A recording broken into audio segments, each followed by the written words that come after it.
Izvajalec ima rok za ureditev cestišča s pločnikom do začetka jeseni, a je lokalno podjetje z deli v domačem kraju pohitelo.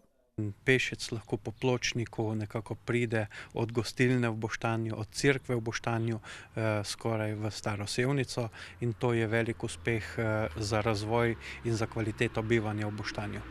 Po vaseh in zaselkih pa je v zaključni fazi projekt optičnega kabla, v katerem je občina sodelovala v konzorciju s še 5 dolenjskimi občinami in pokriva 2400 gospodinjstev.